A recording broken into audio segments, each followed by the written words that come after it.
Hello, everybody. Welcome to Base Marine Comics. I'm here together with the creator of Elysian Fields. We're going to talk about Elysian Fields. And of course, my streaming buddy Marinus from Darksiders Comics is here as well.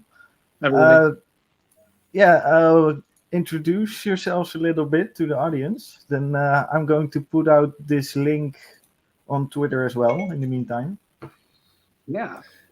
Do you want to go first, Marinus? Yeah. Of course, you don't know me. I am Marinus. I'm 48 years old. You know what? I'm gonna tell a little bit about where I'm coming from when it comes to comics. I got into comics when I was 7. My parents always brought me some old Dutch comics, but from American versions, but translated. Fantastic Four, black and white. I always loved that, and then it became my go-to comics, by the way. Just the whole American thing. It was exciting. There was action going on. And I was also a collector for a very long time. And I quit about 8 years ago because I collect everything from Marvel and DC, even the shitty comic books. I got a lot of stuff here and also a lot of European books. But there was something that I disliked about the comics. Maybe I thought at a time maybe it was getting older. Maybe comics wasn't for me anymore. Maybe it was a phase that I'm going through. You know what? That I'm done with comics. So I stopped collecting them and reading them for a really long time.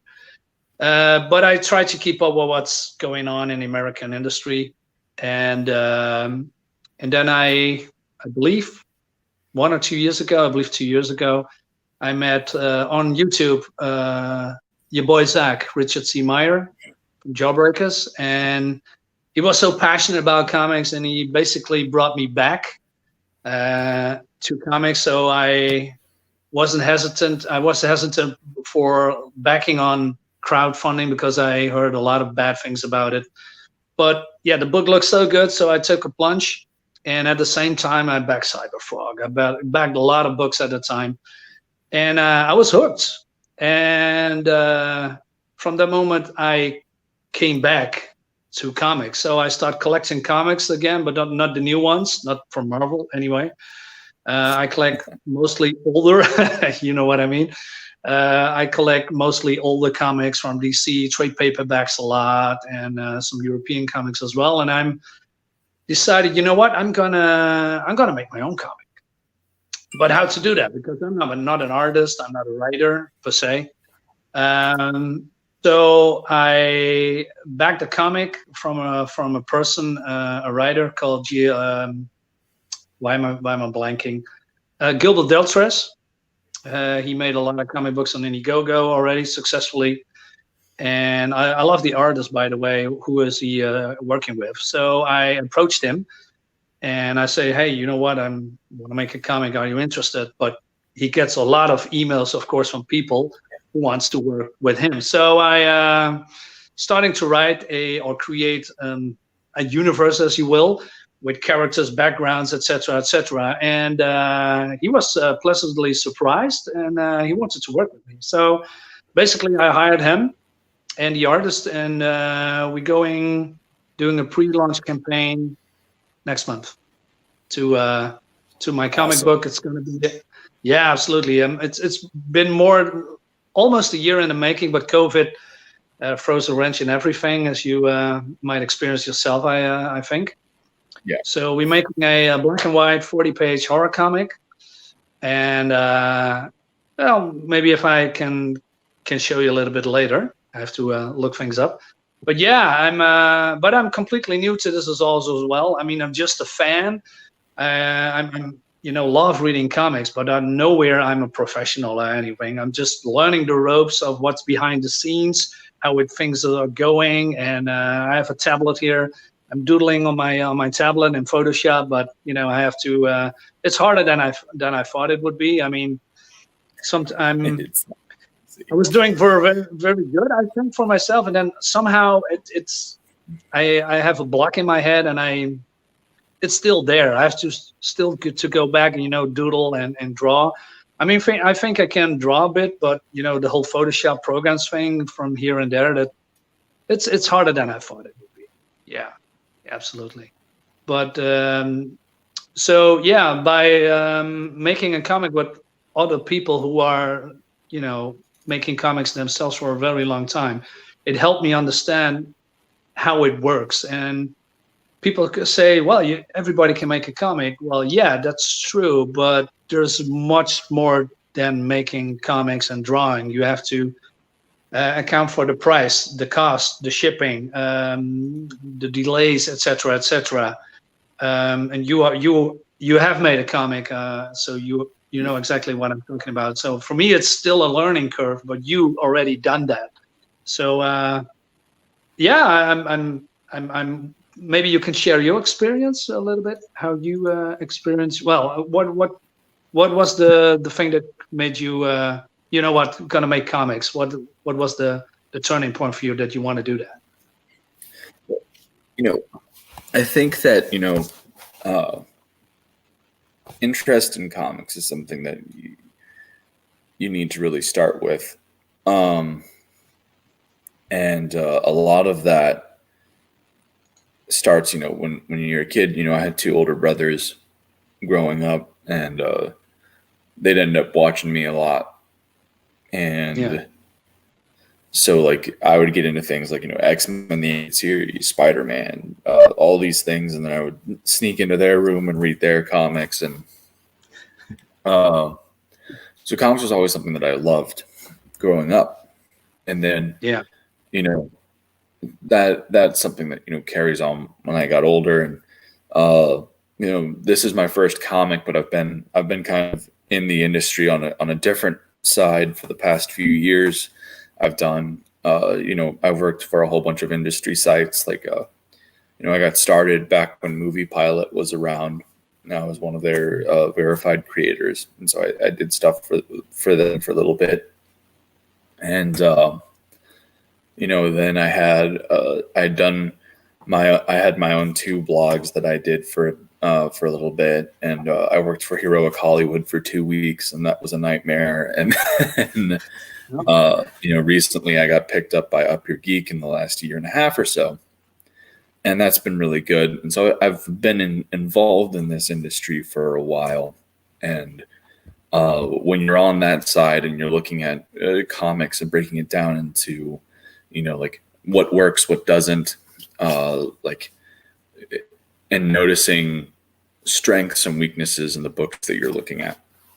I think that really helps you get a perspective.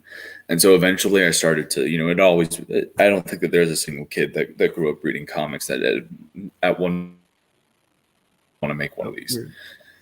And,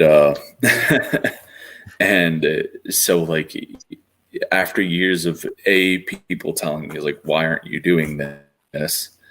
And B, after coming close to getting some things in the main line, and just missing it, I decided to go indie, and make my own book. Now seemed to be like the time to do it.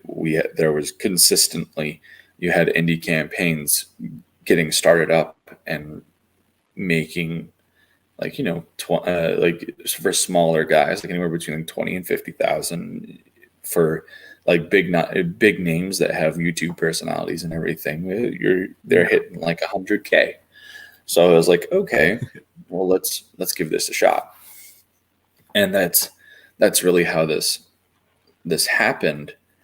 And Marinus, you hit on it on the head, where it's this whole thing that I think technically, yes, anyone can make a comic.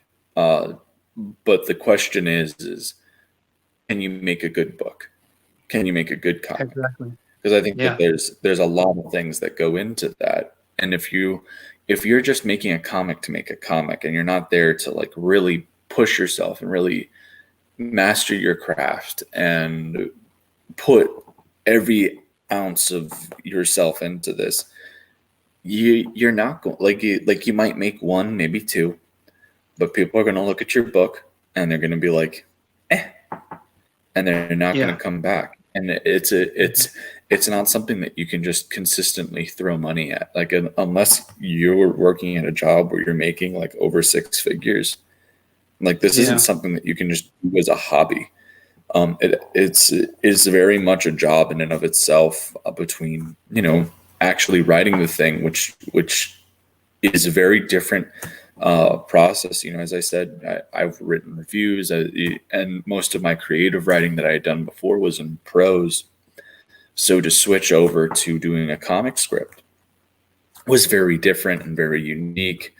And you have to learn and adjust and make sure that, you're doing the thing, you're setting up the things that you would normally set in prose writing. But the big thing about it is that, in prose, you're using your words to paint a picture. But the whole thing is, this is a visual medium. And so you need to make sure that while, setting the stage through like narration, through dialogue, that is important. The thing that tells your story is your art direction, is how you communicate with your artist to make sure that your artist brings what you're looking to do to life in a way that catches the reader's attention and makes them want to turn each page. Yeah. And that's one thing that I think I did. I think we did very well on with the zero issue of Elysian. I feel that there are always things that we can improve. There are always things that we can try to do better. But I think that one thing that we really did on was pacing and page turn. Like a turn page, or rather, I think is the term, is like the want for a reader to go to the next page. The thing that drives a reader to get to the end of your book and then want more. And I think that's something that we accomplished very well in the zero issue, and I think we're doing even better with the next. Yeah. You mentioned also detail and attention to certain things. I have here something that I already prepared because it really interested me. This is one of the panels in the book itself. You see very clearly that where the arrow is aimed by focusing in on the man that shoots the arrow and Achilles, while the rest of the battlefield is a little bit out of focus. That's that attention to detail that really brings the eye of the reader to what is happening from most people know the Troy movie, of course, so you know what's going to happen. But the focus of the panel is so clear that even though everywhere around them is fighting, your eye instantly goes to that specific thing. That's really well done, and I've seen that several times in the book. That attention to detail, that's something and Marcelo really did just Marcel, and honestly, like, I feel that, from a writing standpoint, I have the easy job in a comic book. I see things in my head and everything like that, but like effectively, I'm just there to make sure that the characters have words and plot out the storyline. Yes. Without proper art direction, without an artist that can really bring it to life, you're dead in the water. I get that. And this is just one of those great examples of like how Marcelo really, really does this. Because I can say, like Achilles is like fighting down there, and you can see kind of like everyone getting wrecked, and we're focusing in on the archer who's Paris, and I leave unnamed because Paris sucks. But like, I can say that we're focusing in on him, but it takes the right artist to be able to look at that Yes. and Yeah. really capture it in your head and then put that down in a panel in a way that not only tells the story that you're trying to tell, but conveys interest. And well, not conveys interest, captures interest in the readers. And that's a big that's a big thing where it's like,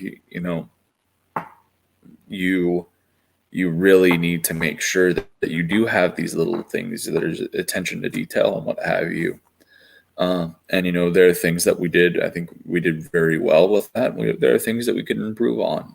And I think that that's with every book, even your best books, your masterpieces. There are things that I feel that everybody could pick out and be like, I think that they could have handled this a little bit better, because no book is absolutely flawless. Agreed.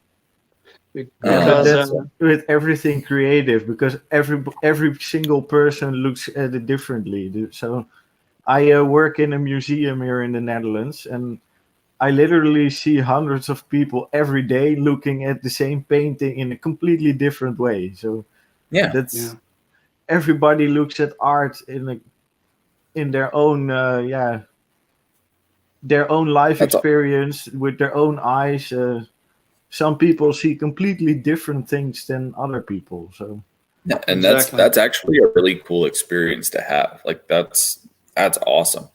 And going into comic writing and keeping that into mind when you're doing your panels, I think that'll be a very big strength for your book, is having that sense of understanding when it comes down to perspective. Now, we do have a comment that I'd like to address, because I have the comments here pulled up. And so Niriam Nawa had asked us that I'd like to ask about the pacing again, how to make sure that the pacing is fine. I mean, do you do it with your guts and something you feel inside, or is there like a long brain process to it? I don't really think that it's something that you feel to really like have like this too. you're back. Yeah, sorry. Internet not great here. I don't think it's something that you really have to have like a long thought out process, or there's a gut feeling. It's the way I see it is when I'm doing a book and I'm writing, is the storytelling at a point where I am losing interest? If you're losing interest writing in it, there's probably something wrong with your pacing. Like if you feel like you're just filling pages to fill pages, you're probably your pacing's probably screwed. Like it should be a thing where like each page is fun to write. And if you're getting to a point where you are starting to slow down like that, there's probably it's probably a good idea to stop for a sec, take a break, and come back to it. Because you'll have a new perspective. And there are some times where like writing a page and what have you, you're going to be putting information out there that you have to do. Like I think one of the most difficult things moving into this next book is, there is a lot of exposition in the next book, because you have to set up the rules for your universe. And the trick is to do it in a way where it doesn't feel like you're just dumping needless information on your audience, to do it in a way where like, there's a scene in the next book where Hades brings Achilles to this place called the Void to kind of barter with Achilles. Because Achilles doesn't want to stick around and fight in this tournament, and Hades needs him to. And he isn't really playing it off as such. But like he's effectively offering Achilles a deal. And so in order, this is a core part of Elysian Fields, that Achilles fights in this tournament, and his motivation is this promise that Hades has given him. And so we have to set that up. Like that has to be in there. And we use this as a vehicle to tell some things about the tournament, tell a little bit about like why Hades is so invested, and get that very core part of the story down. A little But bit like a driving force behind his exactly, motivations. no matter what, there are going to be slow moments to a book. The thing that is important is making sure that those conversations, those things that are in those slower moments, have tension in them. Have, like, you're not seeing outward conflict because they're not. These people aren't fighting, but there is still tension. There is still conflict because, Achilles doesn't want to keep fighting this tournament. He wants to go back to where he wants to go back to his place in the afterlife that he was taken from. So this is kind of a battle of words where Achilles doesn't want to fight in this, and so Hades has to make it enticing. And it's hard to do that when the guy you're talking to is this big-headed, arrogant child, effectively, that has been told that he was the best since day one. And he's effectively trying to coax this person into sticking around. And all the while, Achilles is just, it doesn't matter that Hades is an Olympian. It doesn't matter that he's a god. Hades is treating him like he's Achilles is treating this deity, this literal deity, like he is beneath him. And so, like, this, like these are the things that you do. Is it's all about character dynamics. It's all about knowing your characters, knowing how they react, and having Hades on the same side, like knowing who he's dealing with isn't going to be like, I'm going to try and put you in his place, because that's just going to piss Achilles off. And Achilles, when he gets angry, is unpredictable and uncontrollable. So he's effectively pouring honey into the pot, and is just kind of even though Hades is this very wrathful and prideful being, he has some stakes in this tournament that, like, he needs to win. And so he's mindful of that, and he just plays it off like it doesn't bother him. So like it's setting up those kinds of tensions. It's and you do that through visual storytelling. You do that through writing your dialogue and everything like that. And so when it comes down to pacing, it should all be about how much fun are you having writing this page. If you aren't having fun writing the page, there's probably an issue with your pacing. And that's what I put it down to, is like, even your slow moments, you should be building towards something bigger and better on the next panel, right? So it's like if you're writing this back and forth between two characters that is there to set up things in your story, the question is, are you having fun writing it? And if you're not, you're probably doing something wrong, and you need to take a step back, give it a minute, and hell, even talk to people. One of the big reasons why I ended up moving forward with Elysian Fields in the first place is I sent out my initial rough draft to 10 people, 5 people that I knew well, and 5 people that were barely acquaintances, just people I was effectively friends with on Facebook, but was friendly enough with and knew them enough where I could be like, hey, I did this. I'm kind of test marketing. And I sent it out, and we got positive feedback pretty much across the board. And so that's another thing is, Base, you mentioned people's perspective. Yes. If you're ever at a point when you're writing and you feel like you might be having those kinds of issues where you're worried about your pacing, send it to somebody. Because they're going to view that script, they're going to view that story you're telling through a completely different scope than you do. And if they enjoy it, that's like you're on the right track. Yeah. I personally, I am still writing the script for one of my first stories, I actually get stuck also in pacing sometimes because my first comic series that's coming up is based on historical fact, Mhm. but I sometimes want to put so much of the details that I want to put in there right in that part of the story, that sometimes you get stuck in, then you read it back and, oh, wait, no, this is way too long. That Yeah, I can show this in a few panels, and I also don't want it to last for 6 pages or something like that. and that's the thing. That's the thing is like those details can make a book, and if you have the right artist that can really take that thing, like be like, this is what I kind of want to get shown, they'll bring it to life for you. And that's the thing is you have to remember that from the writing standpoint of a comic book, you are there to provide the exoskeleton, right? The skeleton of the book. This is, where this story is going, and you are giving direction to your artist. Allow the artist to do their job. At the end of the day, this is a visual medium.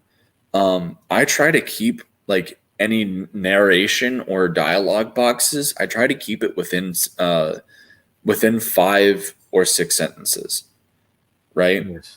Like I don't think that a dialogue. I really don't like when people like for instance, Brian Michael Bendis is fucking notorious for this, where he will have dialogue boxes the size of a small panel with paragraphs, and it's not necessary. People don't fucking talk like that unless they're giving a speech, right? B, you're taking up space that could be used to display your artist's work, which is what people are here to see anyway. In old Dutch comics, they did that a lot. They literally used a small panel full of text that was pure to introduce you to a next scene. It was that's a lot of reading, and you miss the step to the next scene. Well, and like that's the thing is that's the like I feel like there are a lot of writers who cannot set their ego aside, because ultimately, and I'm sure that there are probably some writers watching this, they're going to be like, how dare you? But like ultimately, we're not the stars of the comic book industry. Like we come up with really cool storylines and everything like that, and like we're due our credit on that. But the stars are the artist.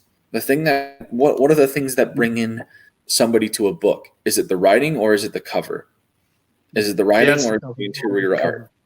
Yeah. Like at the end of the day, your covers, your interiors, these are the things that get somebody to pick up a book. I'd say that the first thing that somebody notices is the cover, and they'll be like, oh man, that looks really cool. And then they'll pick up the book, they'll flip through a few pages, and if the interior art's good, they're not going to sit there and fucking read your first 3 pages and be like, oh man, the writing in this book is astounding. I'm totally getting it. No, it's okay. This cover's really awesome, but does the art inside make me like it as much as I like this cover? And so that's what you check. That's like your quality control is, oh, this cover is really cool. Let me check to make sure the interior isn't shit. So that's what happens is that you have that the initial thing is cover. Like does this speak to you? Does this make you go, ooh, what's that about? Because a cover should use visual storytelling to effectively sum up everything that you're trying to do in a book, right? And really showcase that. So that's the thing that's going to grab somebody's eye. It's going to be what draws them over. And that's the whole big thing with the comic book industry is that. And then the next thing is, for quality control purposes, is making sure that the art inside isn't crap, or at least feel, even if it's a different style to what is presented on the cover of the book, something that feels like they have the same kind of tone.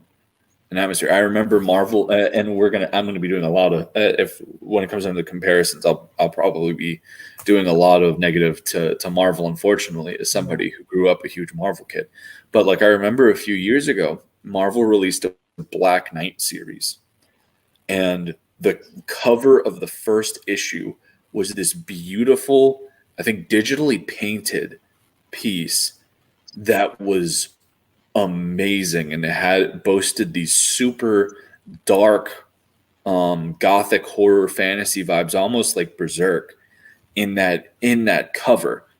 And then you open the book and it feels like a 60s era comic without any of the talent, like the color palette super bright, the designs I felt were very dated. And so then I was like, fuck this. I'm not keeping up with this series.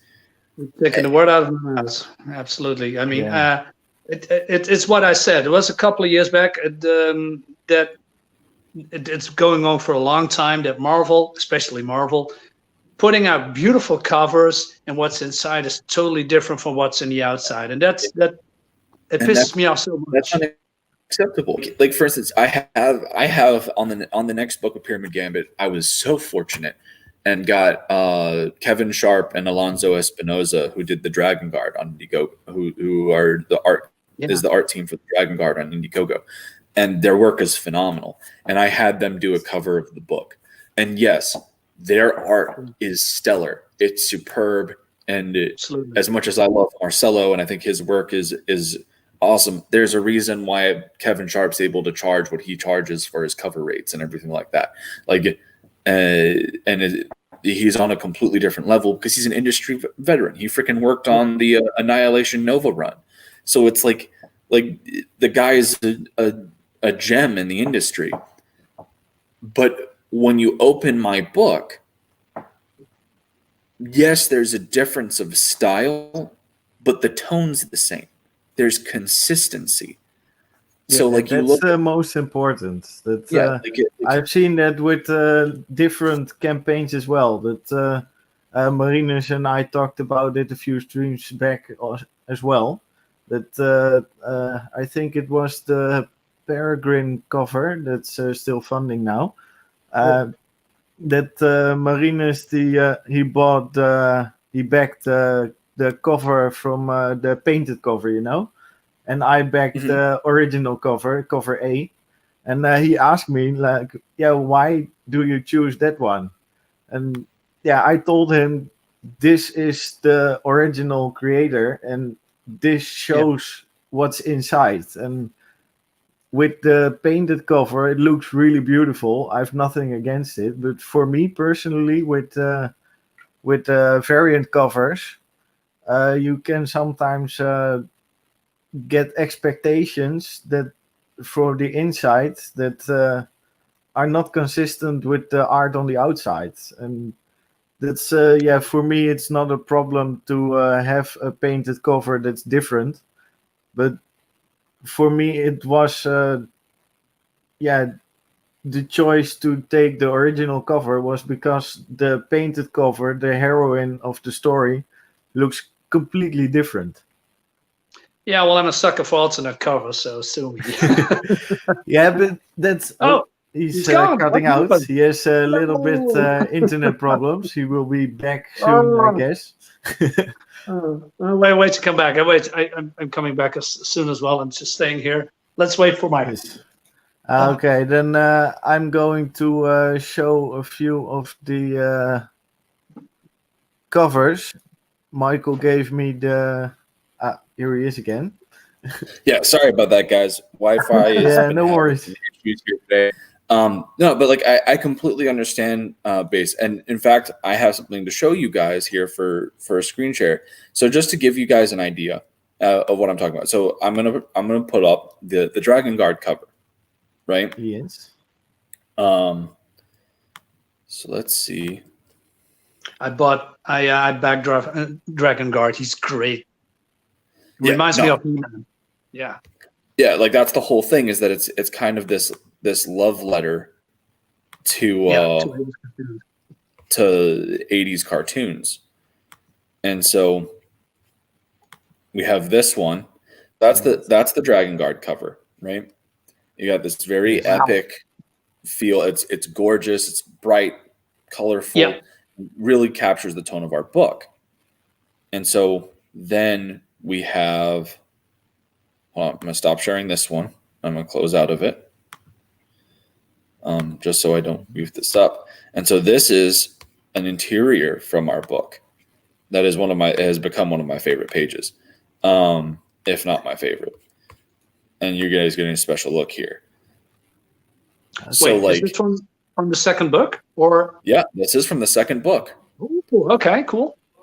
So, like, this is the art that you'll see in the book, right? Yeah.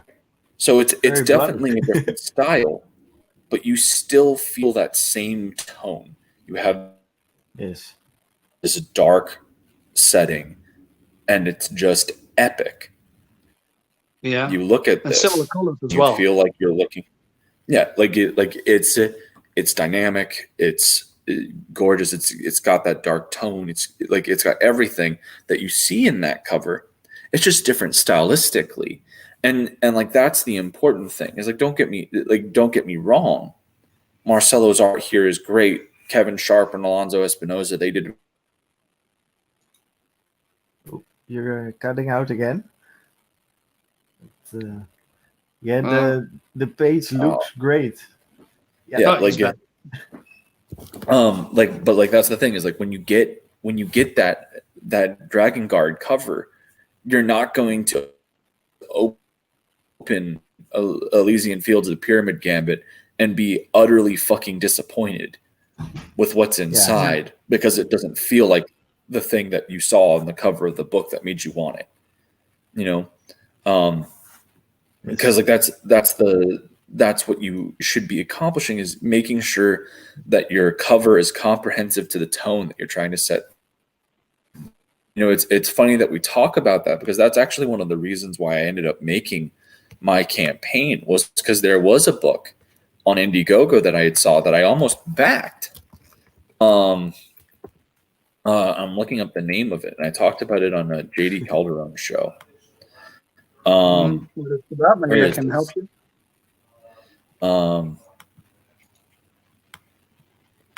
Let's see. I want to say it's like Once in Future, but let me. I'm gonna look for it as well. I'm trying to find it. It is this horrible book, and I have a big story about it. Is it similar themes that what you are doing? No. Okay. Let me see if I can't. Yeah, Once in Future, Finest Hour is what it was called. And so this book has a fantastic cover. And it's what drew me to getting the book. And then you look at the interior art and you're just like, really? This is what to pay money for? And this is one of the reasons why I was like this became my rival campaign. So I'm going to stop sharing this, and then we're going to StreamYard, share screen, Chrome tab. Here we go. All right. So continue reading.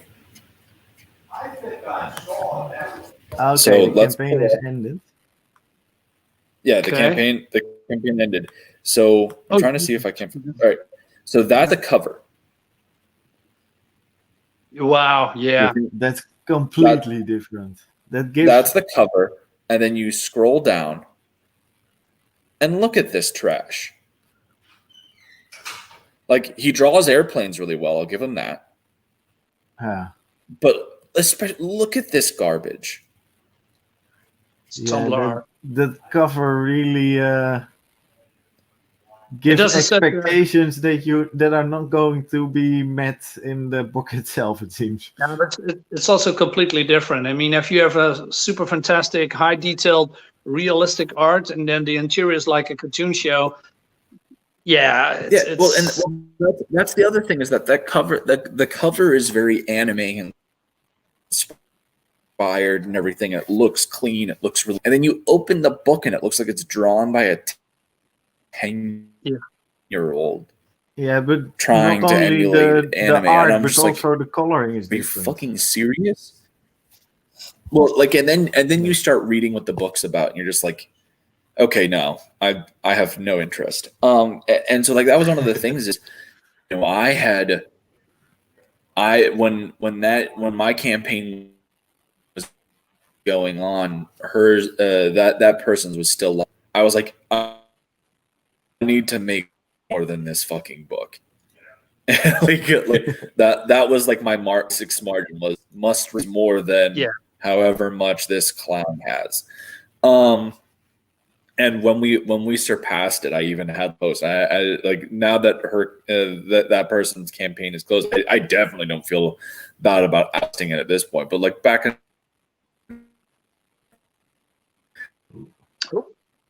I was like, okay. you know, it was still. Oh, you are a little bit robotic.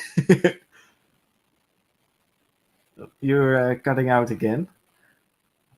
Oh, okay. Like, and is this better? Maybe you should stand there right in the corner behind you and just stand perfectly still. Yeah, no, I'm really not happy with how the Wi-Fi drops at this point sometimes. No. But yeah, no, like you look at the stuff on the Elysian Fields campaign we absolutely demolished Once and Future Highest Hour. Yeah, I can see that. We put up 8,000. We raised $8,829 USD. And I'm convinced that we could have hit 10K. I had done this interview with Pop XP the week before we closed, and they were supposed to get they were trying. Yeah, they were trying to get the video up to help us promote for the final legs of the campaign, but they had technical difficulties, and YouTube wasn't letting them post up the video.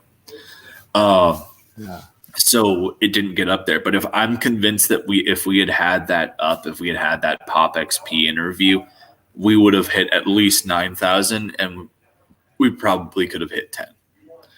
Because you know that's the channel that Billy Tucci is on all the time and everything like that. And he's heavily involved.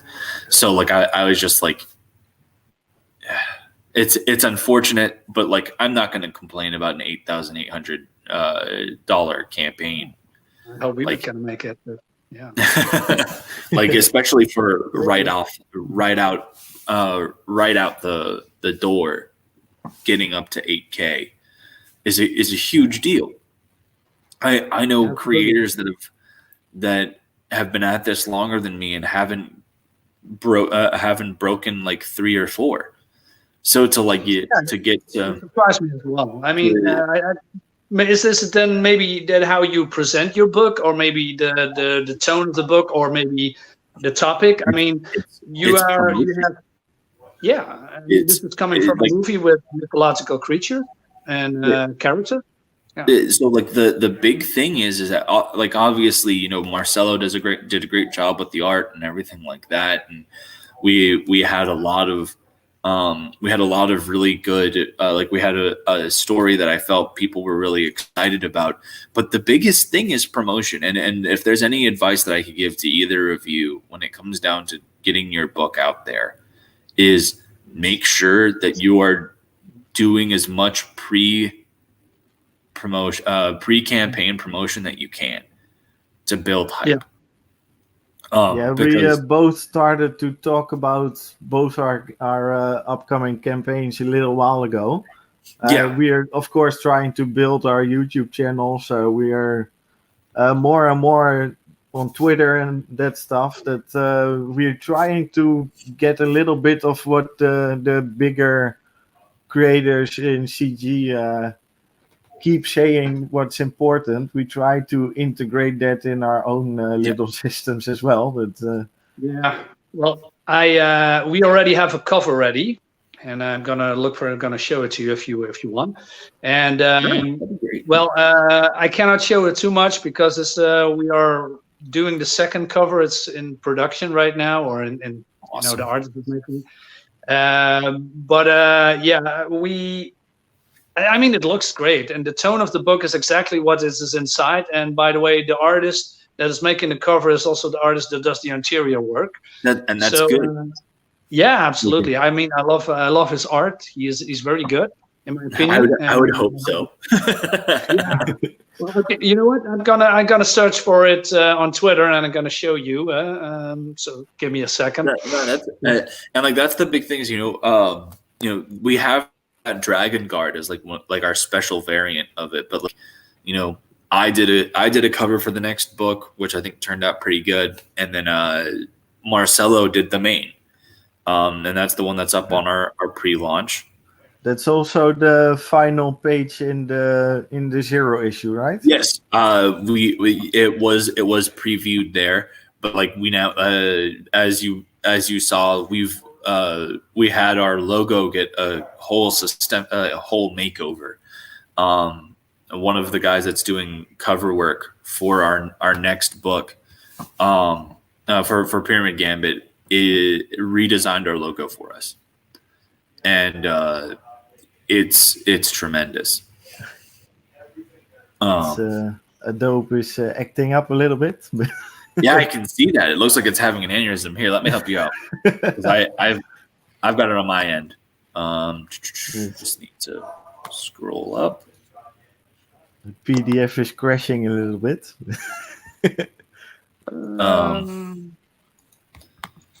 Share screen.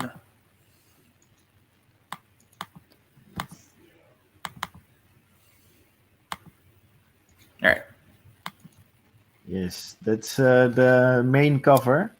Yeah, this is the main cover of the Pyramid Gambit. See? And yeah, Nice. and we got that new fresh logo up there, done by Scott Rosema, who's so talented. And then we got our trade dressing down there at the bottom, and for Nine Realms, and you see, Love it on the floor. Yeah. yeah, and that's going to be the thing, and it's really exciting stuff. I've obviously I talk to Marcelo pretty much every day, and one of the things I'm really excited about is, as I've grown as a writer, I have learned that one of the coolest things that you can do that really helps your book and can really hammer things home is, like, I told Marcelo yesterday, I was like, I want you to pick 10 pages from the next script, and I want you to completely ignore my panel layout, and I want you to, like, because you have what's supposed to be in each panel and what's supposed to happen on each page, and I want you to completely do this on your own. Like, I like whatever you envision when you read this scene, I want you to make it yours completely. And so, like, those are things I'm really excited to see, because, like, it adds. I think that there are a lot of artists who they don't phone in their work, but I don't think that they're as invested as they could be, because they have to follow such rigid guidelines. And it really allows giving that kind of creative freedom to an artist. You'll get real results. And I think that the thing that convinced me to do this was working with Kevin, because Kevin was like, okay, so, like, what do you want from this? And I gave him, like, a rough idea and everything. I gave him the reference images, and he was like, do you care how I do this? I'm like, look, man, I'm paying you money to make a cover. There's a reason for that, because you do fantastic work. I'm not gonna step on your toes.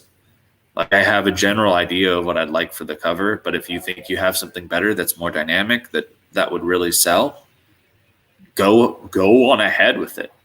And he was just like, oh, okay. And then he came back with it. And one of the first things he said is, like, thanks for like, obviously, thanks for having me do this. And everybody's always glad to have more work.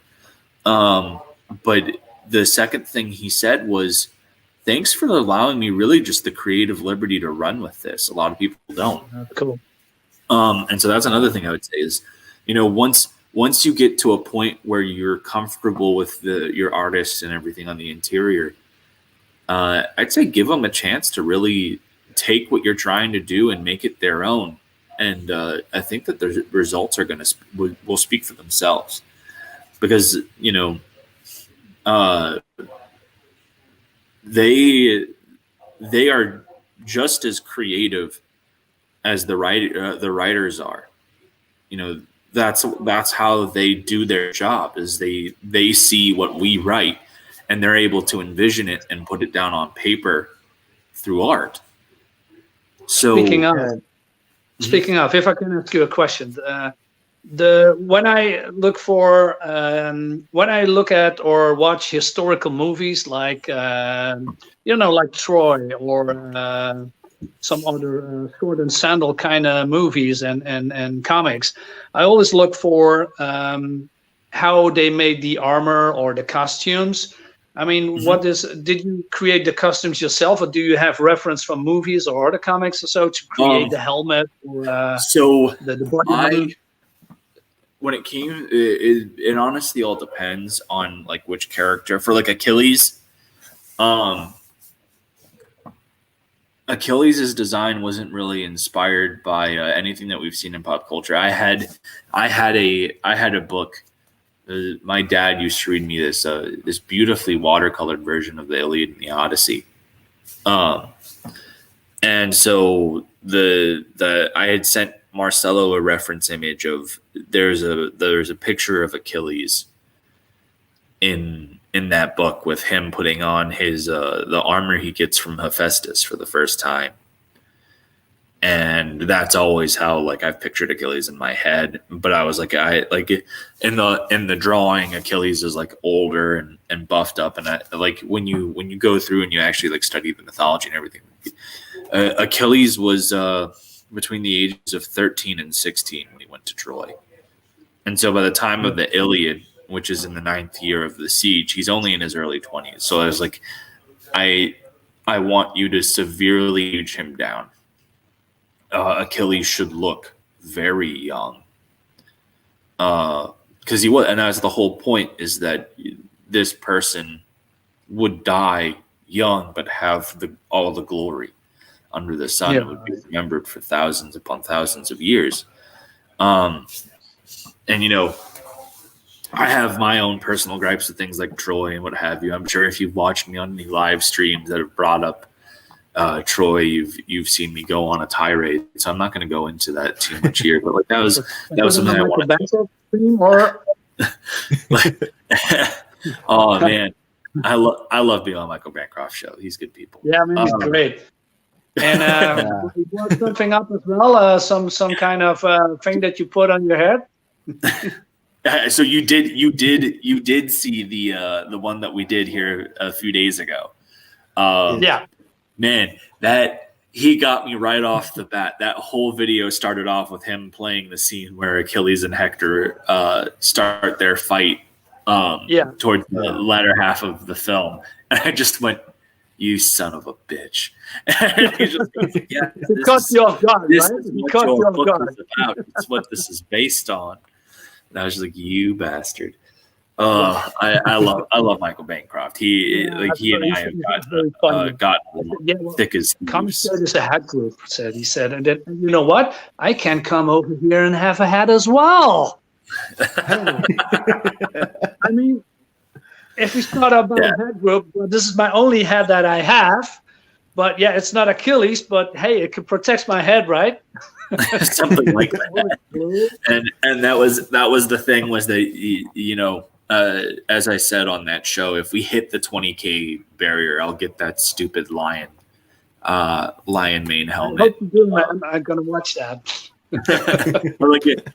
I had Michael send me the link to it too. So literally the moment that we hit 20K, the moment it's looking like we're gonna hit 20K, like when we get to 19,000 and we're still having people come through, I'll order it. And when we hit 20,000, I will have it ready, and I will put it on, and I won't take it off, except for going to work, because I work armed security and we have to wear hats there.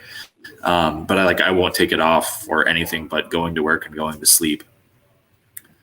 So That would be. I don't know how hot is it in there, but if you have a lion mane on your head, I mean, you're sweating like a pig, right? Yeah, no, it'll suck. But I mean, I'll have made $20,000. So, or I'll have made $20,000 on the campaign. So like, I'll be more than happy to suffer through that. Plus, it will be we're launching in late September, so it'll be October by then. It'll start cooling off a little bit. Maybe it'll be even a little cozy thing, and I'll just keep wearing it. But who knows? Maybe if you make it a stretch goal, like Dan Fraga with the bunny suit thing. That's exactly what I'm saying. Is if we hit 20,000, I will wear that stupid hat for the duration of however long we have Elysian Fields up. Every single I will wear it. And we're gonna do our best to promote your book as much as we can. I mean, definitely gonna do that. Yeah. You have to hit that 20. Yeah, one question about the I got this question on Twitter when I asked people if they had questions for you. Someone asked if you are going to offer Elysian Fields issue 0 in a sort of combo package with the next issue if you the next campaign. That is what we are doing. We have it as an add-on perk. Okay, and is there a different cover for it there, or a special cover? What we have available is we have the floppy version of the book and the black and white cut version of the book are available as add-ons. I believe both of you guys got. Yeah, so that Jim O'Reilly pinup that's right there in the back.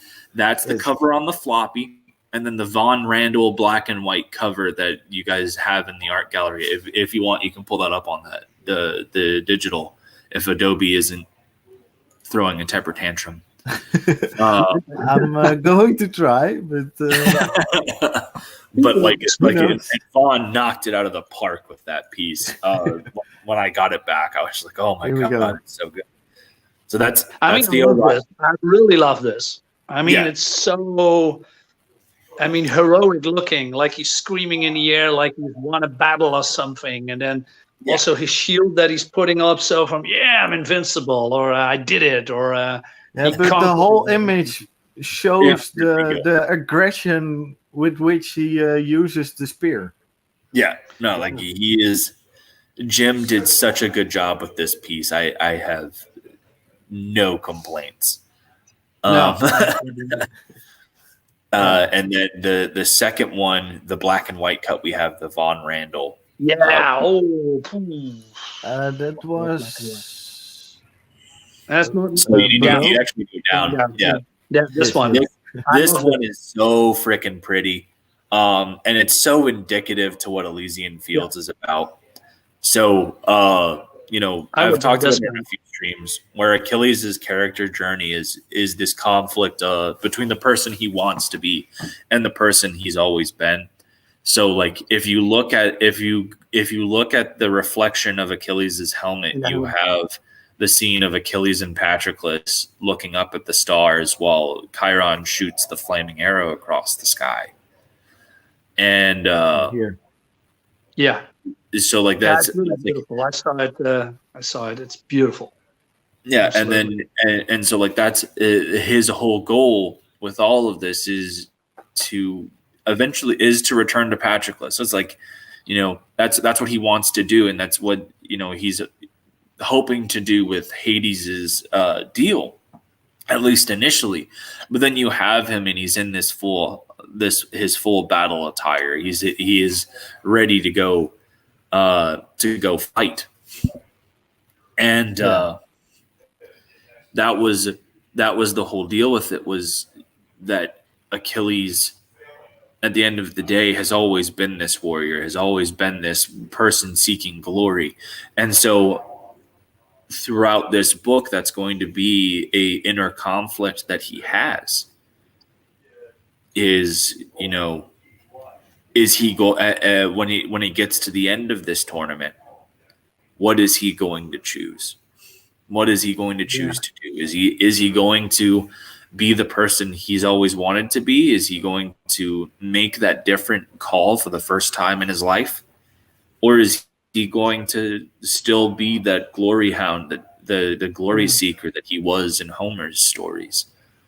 Yeah, eternal glory or eternal love, maybe, or something like that. A little bit of a personal inner struggle. So. Yeah, absolutely. Yeah, cool.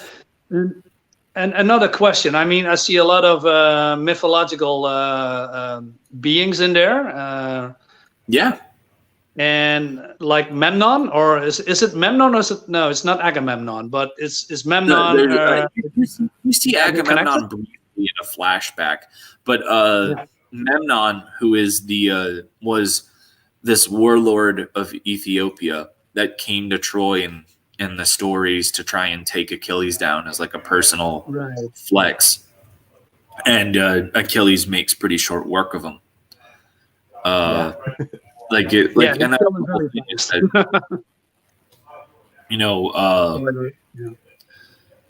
I wanted to tell these stories that people don't really get focus on. And, Marcelo did such a great job with them. I had somebody complain, like, you spent all this great time developing this fantastic design for Memnon, and then he gets jobbered within the first, 3 pages of the book. And I was just like, yeah, that's kind of the point. You have this guy that you think is going to be this, badass dude, and he is. He is badass. He is awesome. He is a skilled fighter. But in the face of Achilles' fury, in the face of Achilles' might and skill, you're just another. I think the line that I have is for Memnon, this is a testament to his own personal glory, is why he's here. Right. To Achilles, this is just another ant beneath his boot. Yeah. Squashed him. Another insect getting squashed, and is okay, whatever. And do you focus on book 2 as well? Have new characters from that era, from that time period? So the big thing that happens. So in the second book, we're now officially in the Abyssal Tournament of Champions, is what the name is, and so we get to meet all of the members of Team Hades in the next book. So you already meet Theseus in this story, but in the next you meet Heracles. And Heracles and Achilles' dynamic has been really fun to write. Really? Because right off the bat, there's a lot of tension there. Because Achilles is it was already shown in the last few pages of the story of the Zero issue that there was a lot of they were trying to talk each other off the edge, it seemed. Well, in the first issue, you have him fight. In the Zero issue, you have him fighting Gilgamesh, and Gilgamesh gets what's coming to him, and that's all I will say. Achilles and Gilgamesh fight, and it's a really fun fight. And Achilles is pushed in a way that he's never been before. But at the end of the day, we have a hero of the book. So he gets what's coming to him, and then he meets Heracles after talking to Hades. And we'll just say that there is tension in their meeting, because Achilles talks this big game in the arena about being the best of the Achaeans and being the best of the Greeks. And Heracles has some issues with that.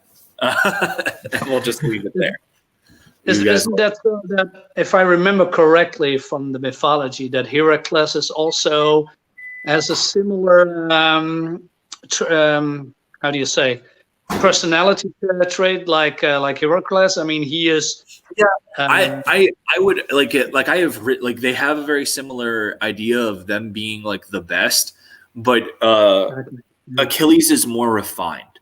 He, the big thing when you look at Achilles is things that you have to take in consideration is Achilles has a softer side. He has a intellectual side, because not only was he known as a very good fighter, everything, but like in moments of peace, Achilles is very adept at playing the lyre and singing songs, and has this intellectual side to him as well. He's more refined. He's very,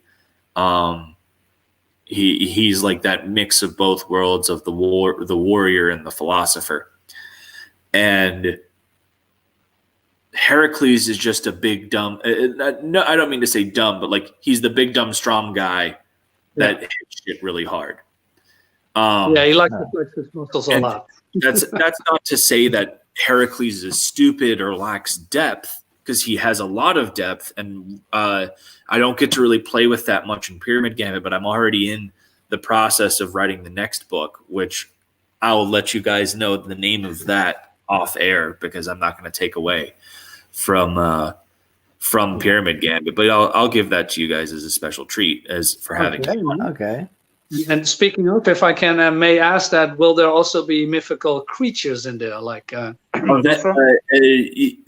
will in the Pyramid Gambit, you get to see Anubites, which are like these little miniature versions of Anubis that are warriors, and they are going to be right there. You will see them as like giant legions and hordes of them that are not only just on foot. There are a whole bunch of them that are riding war elephant-sized scarab beetles. There's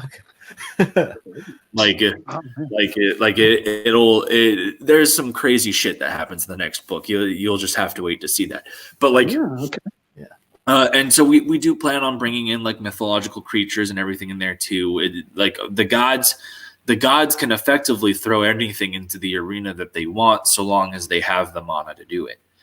And that's something that I won't go too much into, because the device of using divine mana and everything is something that is important, and it's directly influenced by one of the very big plot mechanics of the book, and I'll let you guys kind of figure that out when you read Pyramid Gambit.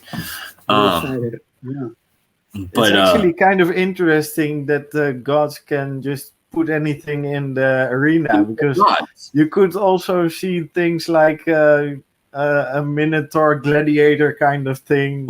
And we kind of have that. Like, so Gilgamesh's companion is Enkidu, who is better known as the Bull of Heaven. And he is from the Epic of Gilgamesh, and was initially sent by the gods to take down Gilgamesh, and Gilgamesh beat him, and then they became friends.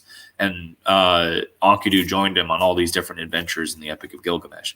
And so like we have that first thing, but later on, there's going to be a clash between Norse heroes and Greek, because we're going to have that eventually. No way am I going to do a mythological tournament and not have the Greek and the Viking come head to head. Everyone wants to fucking see that. And so the Norse have their champions, but Odin is effectively going to get to a point where he starts getting frustrated, and he's just going to start throwing random shit in there. Is one of the things that I'm planning for that. So you'll see things like the Fenris wolf or Jormungandr or Valkyrie. You will see these there's going to be so much that you're going to get a chance to see that's indicative of these cultures and the stories and everything like that, because it's what people are going to want to see. Like you can't have a mythological tournament and have and have things like Norse culture, and where there are a few human Norse heroes. The big things that Norse mythology is known for are these fucking monsters. These things that brought about the twilight of the gods. The Midgard serpent. Yeah, exactly. Like you've got Midgard serpent, Fenris wolf, which ate Odin, and all of these things you can't have you can't have this kind of thing without bringing those to the table. And so we are looking at doing stuff like that. And so effectively it's a god's ability to do this is directly attached to how much divine mana that they have and can work with. Yeah. Is there also gods that, willing to do that? Because I saw Odin in the tournament, and I thought to myself, hey, what is Odin doing there? He's a god himself. You know what? And that's probably the same level as Hades, I guess, unless there is a story behind that. So Odin, we haven't shown Odin yet in Elysian Fields. He's come. You see Theseus. You see Theseus is there, and so he's a fighter. So the gods don't fight; they are spectators. But effectively, what they can do is they can give their fighters buff ups or send in reinforcements. That's what happens with Achilles. Is that it's a 2-for-2 fight. Between Theseus and it was supposed to be Jason was with him from the Argonauts. Jason gets taken out, and so Hades uses some of his divine mana to break out Achilles from where he's in and bring him to the tournament. Right. And so that's how that works, is that he was able to reinforce Theseus so that Theseus wasn't fighting both of these guys alone and would die. And so that's the whole kind of idea behind it, is that the gods there are rules, but there are not. Like as a god, you just break them. Exactly. It's there are rules, but effectively the only thing that binds anything is the team with the heroes standing at the end is the team that wins. So it's kind of the tournament has rules, except if the gods change it. There are technically rules that they can't break. So effectively, if all of the champions from the other team are dead, there's not anything that the gods can do about it. Yeah, they've lost, and they're bound by that. But that doesn't mean that they can't buff up their person if they have the divine mana to do it, to effectively make their person invincible. You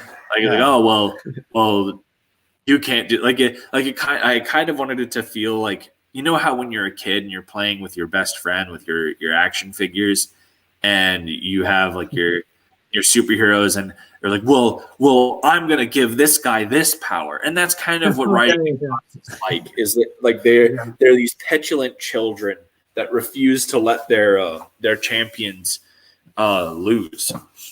In certain circumstances. And there are some gods that display more maturity than others and take the rules of the tournament very seriously, and there are other gods who are just like, no, fuck that. You'll have it'll be like last man standing kind of deal, but you're not going to defeat the last man. I'll make it super cheap. That's the whole deal, is that it's just like there are these gods that, some of them that have been around for a lot longer will probably act a bit more mature, but others of them that are newer, again, it's like they're kids in comparison. No, you didn't hit me. Mine can fly now. Yeah, effectively. And that's effectively what happens with Odin, is he starts getting super frustrated because the tides start turning, and how I'm planning this out. So the tides will start turning in his fight, and Odin just starts throwing in random crap. But are the gods, you already mentioned Odin and Hades, but will there be more gods? Or? Oh, yeah, and that's the thing. So the next book is Pyramid Gambit. Obviously, we're not going up against the Norse in the next book. So the gods that you see in Pyramid Gambit are You finally obviously get to see Hades because he doesn't appear in the Zero issue. You get to see Nergal, who is the Mesopotamian deity of the dead. And he's there at the beginning. You get to see Osiris and Anubis. And I believe that's all you get to see in Pyramid Gambit from the god standpoint. We're building up and doing a whole bunch of stuff. I plan on having this last a very long, for a fairly substantial amount of time. If our campaigns continue to do well and people continue to enjoy the books, I am hoping to do effectively like 2 books a year. Is this a continuing story, or is this coming to an end and then maybe a spin-off or something? I'm not sure it's continuing because like this is a so like I don't plan I don't plan on doing like the Norse that Norse battle. That's going to be one of the last ones. An epic one. Yeah, it's got to be like that's one of those things that people are waiting for, and so I'm going to be dangling that over everybody's head as long as I can. And there's going to be a lot of buildup. Like you're going to get a chance to see the Norse team fight in a round, in a few rounds, and there's going to be butting of heads between these people as you're kind of building up this rivalry between the two. Because you've got to do that. That's part of creating dynamics and building up to a certain thing, and then the final round, the current is done with the current Lord of the Underworld, who is Lucifer. So there's going to be all sorts of things going on with that as well. Like I can talk about this because it's like I've talked about that Lucifer is the current Lord of the Underworld and other shows and what have you. But like that's going to be like the final round of the tournament is Team Hades versus Team Lucifer. And so that's what we're going to be building towards. And these are all things that people are going to want to see. Like that's going to be like the obviously you're going to want to see contenders on the Judeo-Christian side of things versus the Greek, and so we have it all set up so that those would be the final rounds of the tournament are the things that people are going to most want to see. Yeah. I mean, is it going to be building constantly to a climactic story, or is it going to have separate storylines within the separate books as well? So we're underlying story for the main series, and every book has its own part. I'm probably going to do like an occasional side story here or there, and it will usually be to introduce a new set of champions and get you invested into them. So when they get into the tournament and whether and you can see these guys fight and get invested with them and see them start to like bump heads in the main story with the main characters. So that way, if they fight the main characters or if they get knocked out by another set of characters, you feel that weight. Yeah. But for the most part, this is going to be following Team Hades as they progress through the tournament. Yeah.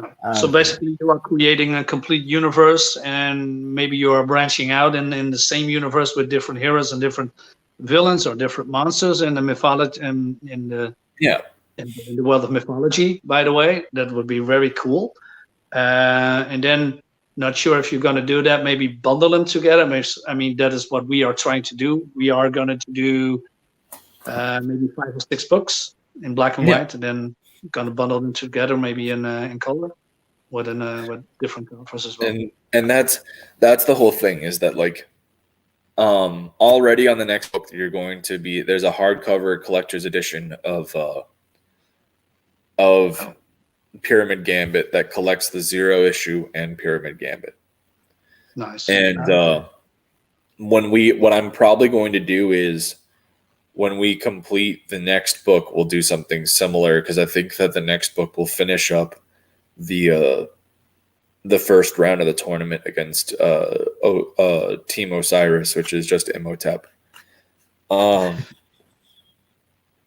you? I'm just, it pops in my head. Are you maybe trying to do? I'm a black and white guy. I love black and white, also colors, but black and white is what we are doing now. Maybe you are offering a perk with only line art, black and white version. Potentially, I might do that like later. We did do a black and white cut of the Zero issue. So if you like black and white, that will be available as an add-on on the next book. Yeah, because I looked at the cover that you showed me with the helmet and the reflection of it. I really love that part, and I think it complements the art very well. So I was thinking, right, why not making it in black and white? See if people like it. That's the thing, is that people like, when I was doing Elysian Fields Zero issue, I launched it too early. I didn't have enough material. So the way that I kept people invested was every single time that we hit like a new number, I'd release, progression of art. So you get like pencils, inks, colors. And so a lot of people really like his inked stuff. And so that was the whole thing, is that's what inspired me to do the black and white cut, is we had like 3 or 4 people who were like, I'd really, really, really, really, really, really like a black and white version of this. That's just the inks with letters. Yeah, absolutely. And so I did that, and I'm fairly certain that like from individual purchases, it sold more than the floppy. We had to print more of the floppy because we ended up selling 3 retailer perks. And the floppy is like the predominant thing that comes in the retailer. Right. So that was something, but like, obviously that black and white cut's going to be available on the upcoming campaign and what have you. Yeah, we might be interested in that. Yeah, I love that. Yeah, and I need to see how, because I have it set up as an add-on perk, and I have shipping on there, but I want to make sure that if you add it on to your perk, you don't get double charged for shipping. So I need to figure out how that works, because I'm not gonna, like, because if you buy the main book and you buy the add-on of the Zero issue, I'm going to send them together. Like, it's easier to do that. And like, unless you're like, hey, I would like to get this sooner, and you're willing to pay for that shipping, that's one thing. But I'm not going to do that where it's like, like, I'm not going to double charge anybody for shipping. Yeah, like, exactly. unless they're like, I know that you have these available. Can I get it sooner? We're like, okay, yeah, we can do that, but I would like extra money to send it to you sooner, because then I'm exactly double for shipping. But like, as it stands, I'm not going to like double charge anyone shipping rates. I think it's ridiculous. No. So I want to make sure that that's how that works. It's one of those things where I have a list of things that I need to make sure that we ask about with Indiegogo to be safe. Because like it asks, like, does this item require shipping? And of course it does, because it's a physical tier. So I have to put in something. And I think that's mainly if somebody buys the book individually and doesn't get like it gets them as 2 separate things, then that's something that it would come down to. Yeah, but it happened to me at a certain creator that I backed. It was Mike S. Miller with his Lone Star. I backed all 3 of them, and 2 books and 1 supplemental or something, and I have to pay for that as well, but I get it all in 1 package. I mean, yeah, that's not really. That's my whole thing, is that like, I feel like if you buy like the 2 separate books, what I would probably do is, if you had done that, I'd probably reach out to you and I'd be like, look, I'm only packaging this in 1 thing. And especially if you're an international backer, I'd be like, I can, I will shoot you, like we'll figure out something where I would shoot you like to reimburse. So I'm not going to double charge. Like if I'm putting it all in the same package, right? That'd be one thing. Now if you had ordered enough stuff on Elysian Fields' next book where I would have to send 2 packages, then I'd be like, I get that. That's where you have to pay a lot more. Yeah, I get that. Yeah, I had to do 2 packages. I like so like if you got like the whole enchilada, and then you got for whatever reason you're deciding to open your own store and you got a retailer perk, I'd be like, you're stuck with the shipping costs on those because like I can't afford to refund one or the other because I can't, like I wouldn't have enough room in the box for the retailer perk to put in the whole enchilada stuff, and I wouldn't have enough room. I obviously wouldn't have enough room for the box for the whole enchilada for the retailer. Yeah. Separate. They have 2 separate boxes. Yeah. So like that would be a whole thing where it'd be like I can't really do anything about that. But like if you bought exactly. Yeah, like if you have one book, sure, but if you and that's why I have the whole enchilada perk is actually to keep in mind for international backers that might want all of the covers of the book. So that way you don't have to go and buy each individual cover individually. You buy them all in a package and you get everything that's available with those tiers and the stretch goals and this, that, the other. And then you only have to pay for the shipping once. And the only thing that if you wanted to get that black and white cut, you could get the whole enchilada and then add on the 0 issue black and white cut. And then I'd pack those all into the same package. And if that charged you for shipping for that, just shoot for that black and white cut, just shoot me a message and be like, hey, I got the whole enchilada. Show me that your backer number for that. And then I also got the black and white cut. It double charged me for shipping and we'll work something out. Nice. I'm looking forward to the campaign of your second book. Let's see what happens. I mean, it's going to be great, I think. Yeah. So yeah, it sounds really great. Have you talked to Indiegogo yourself about it, or? I like that's again. It's like it's one of those things where it's on my list of things to do. I have. Yeah, maybe you can reach out to. I think it was Dan Frega or it was Ethan Van Sciver. One of both. They had add-ons. Some were uncharged add-ons when it comes to shipping, and other add-ons had a little additional shipping to it. I think it was Ethan Van Sciver for the figures, but there should be a way that you can work that into the add-on system for your campaign. So yeah, but maybe Adam Post knows about it. He is always figuring stuff out. So yeah, we have to do with the weight as well. Weight is also a problem, of course, when it comes to shipping. Yeah.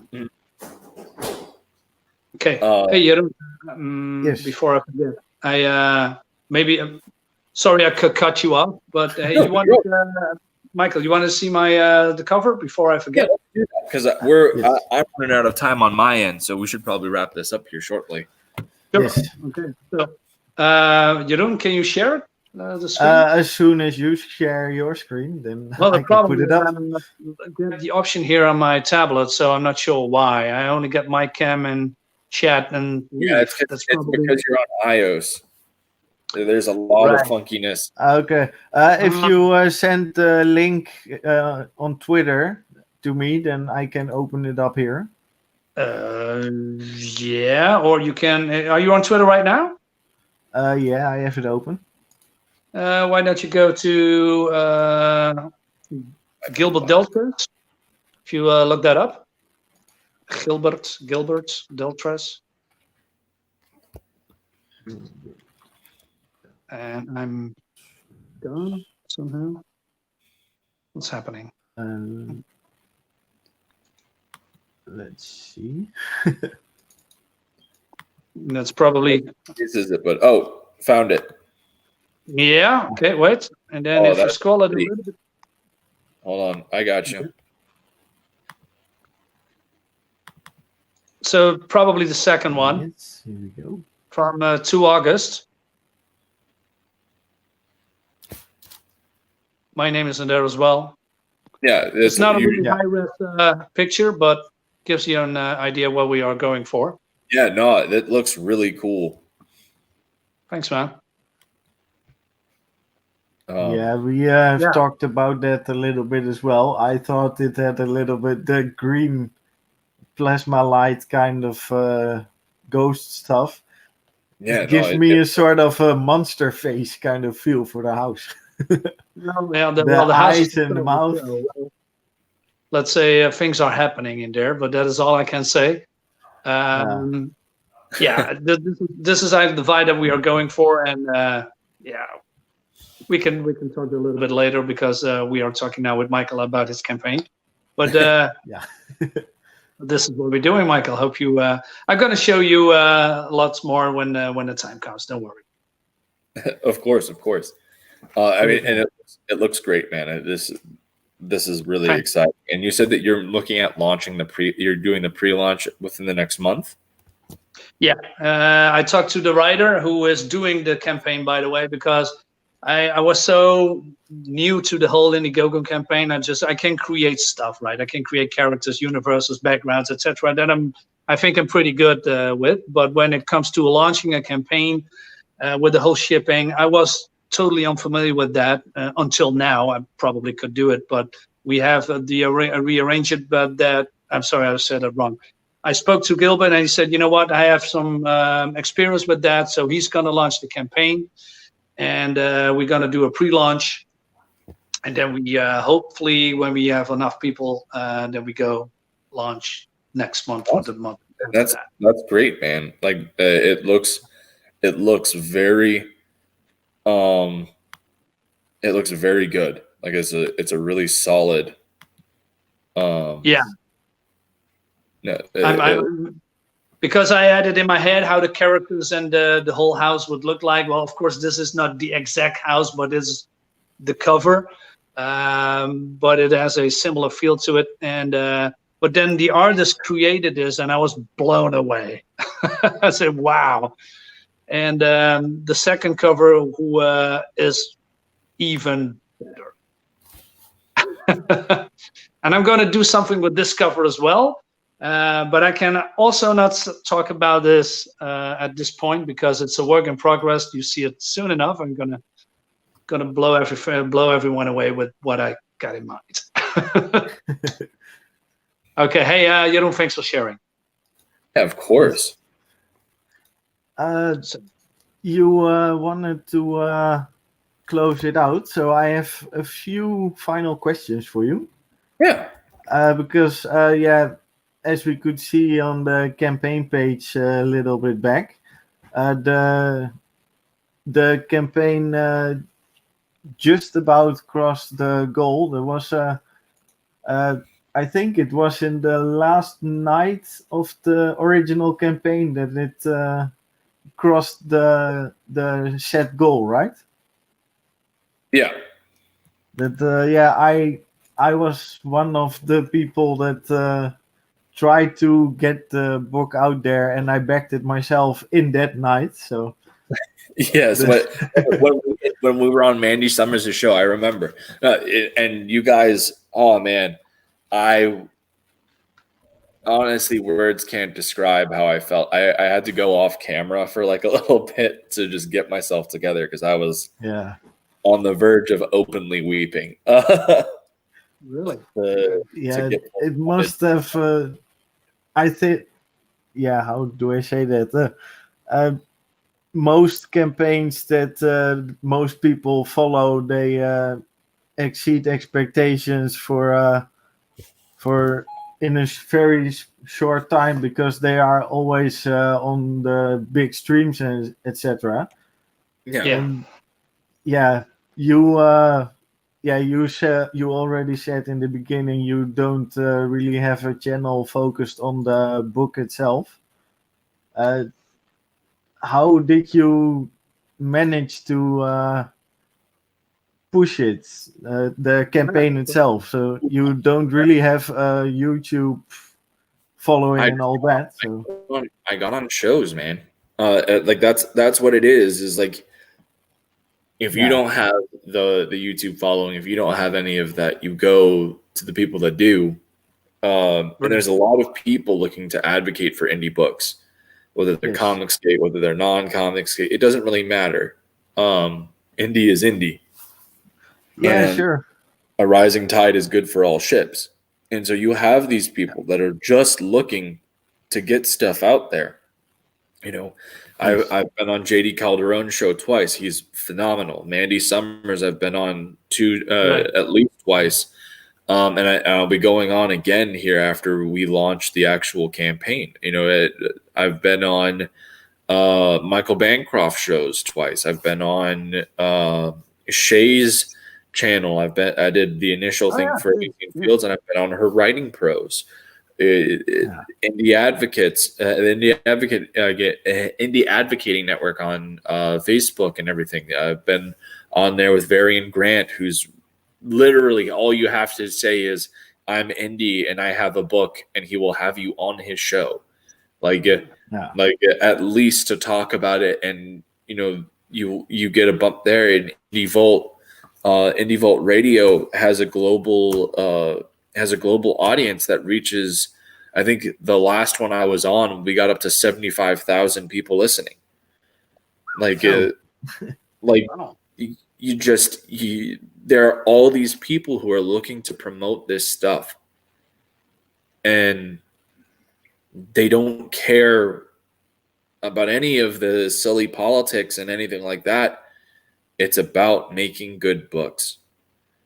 It's yeah. about For us, it's the same. We one of our first videos was about an image comic that we really liked. We just do comics. It doesn't really matter if it's CG or not. That No, no, no. mostly just talk about talking the about what we like. So Yeah, like it. we promote whoever we like. We back whoever we like. Yeah. Well, we can affiliate with us with. Hey, I've got the Comicscape mentality, but I'm a comic lover. I love comics in various forms. Yeah, So if and that's kind of what I have about it as well, where it's like I have the mentality of it, but it's just like I don't like adhering to any title or anything. Yeah. I'm just trying to make good books. I'm trying to Right. make good books and get them to my customers, and if the customers like them, I'll continue to make books. And if the Exactly. customers don't like them, I'll back off. Because at the end of the day, that I can't, like, this is something very expensive that I can't just be doing to afford. I just can't afford to do to stroke my own ego. Like, that's not how that works. No. And that's my whole mentality with it. Is like I don't really care about the CG label or anything like that. It's more of a I stay out of the drama of everything. Yeah. I'm here to yeah, make that's for us the same.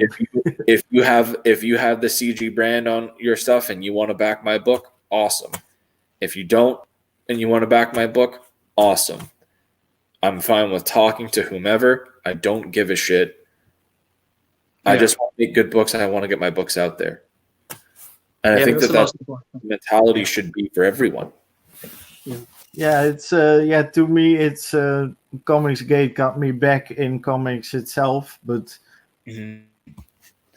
I believe in what it stands for, but it's not that I'm exclusively Indiegogo or exclusively buying Comicsgate stuff or something like that. Good, I'm gonna We throw we promoted Kickstarters here a few times as well, so it's not Yeah. a problem for us where it comes from. As long as the Exactly. story is good, we like the art, we will promote it. Yeah, and that's the way it should be. And I do have to get running here, so I do want to close it out. Sure. If that's okay. Then I do have one final question. It's a short Oh, one. okay. So, do you have a date when the next campaign is going to launch itself? Because we already have the sign up link in the description. The launch date is September 22nd. I thought I had mentioned that earlier, but in case I hadn't, it is September 22nd, and we're really excited.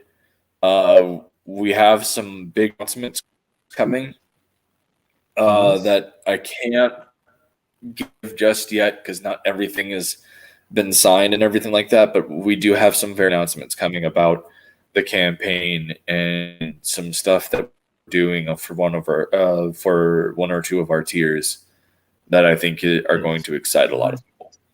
Okay.